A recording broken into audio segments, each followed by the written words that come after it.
Well, chapter 2 is a very important chapter to me in so many ways. It's about the idea of self-reliance. And self-reliance is a big history with me personally, because there's an essay called On Self-Reliance by Ralph Waldo Emerson, written in the 19th century. And I read that when I was in high school, and I thought that was the greatest thing I ever read. It's probably one of the most influential things I ever read. I memorized the entire thing, and it's about 20 pages long.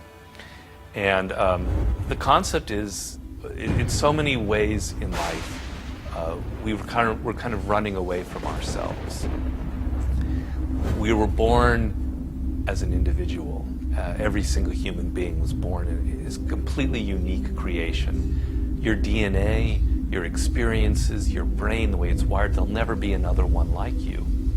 And always in life, we're running away from that, and we want other people to help us. We want other books to help us. We want a teacher to show us the way. We want to join a group that will suddenly bring us salvation. We think that if we belong to a church, they will be able to show us the way. And Emerson is saying it's all an illusion. You were born with everything that you need in life. You have resources and powers that you're not even aware of. If you were suddenly put on an island by yourself, you would find all of these resources within you, but in society, you kind of lose a sense of the power that you have and of this self-reliance. So this is a really, really important theme for me. And in the context of this chapter that we created, I think it's more important now than ever, because I see Americans becoming a culture of dependence in a way. We came from a culture in the 19th century of people that lived off the land, that were incredibly self-reliant, that knew how to get what we wanted for ourselves. It's what made our country wealthy and powerful and different from anything else, to a culture of dependence. It's people become dependent on a very simple level on technology. They become dependent on entertainment for the slightest. They're bored in any way for something to divert them. They become dependent on drugs and prescription medicine. I mean, the prescription medicine industry in America is insane. How many people are being prescribed these drugs for the slightest thing? We become dependent on everything to help us in life. When we feel sick, the first thing we think of is a drug that can help us. If we're depressed, we have this that can help us.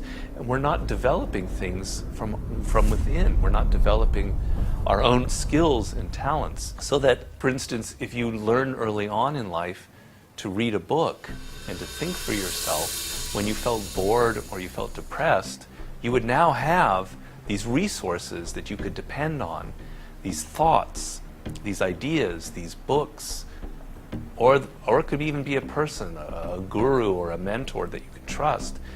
You could turn to this, and it's something that comes from within you. It's a power you have developed, and nobody can take that away from you. I think this is an extremely important issue for nowadays, and what really impressed me with someone like 50 is he grows up in a world without any parents. I mean, it's a hard thing to imagine in life, but try for a moment, put yourself in those shoes. He never knew his father. To this day, he doesn't know who his father is. His mother was murdered when he was 8 years old. She was a hustler. His grandparents take him in, but they have 9 other kids that they're looking after from various different extended families. So he's basically has no parental supervision from the age of 8, and even before then he had very little. And so he has to find and discover everything for himself. He can't depend on other people to give him anything. They won't give him money, they won't give him clothing, they won't give him education. And so he, on his own, as if that metaphor of being on a desert island is his life. He's on a desert island. He has to develop everything for himself, and he does. And that is what has made him a person of incredible power now. He doesn't feel dependent on anybody or anything. He knows that if anything goes wrong in life, He has the resources within himself to find the right answer. And so I think this is an idea that applies to an individual, it applies to a company, to a leader, to a CEO, it applies to relationships. Self-reliance is, to me, the most, if you're going to develop anything in life, that has to be it. That's the most important skill.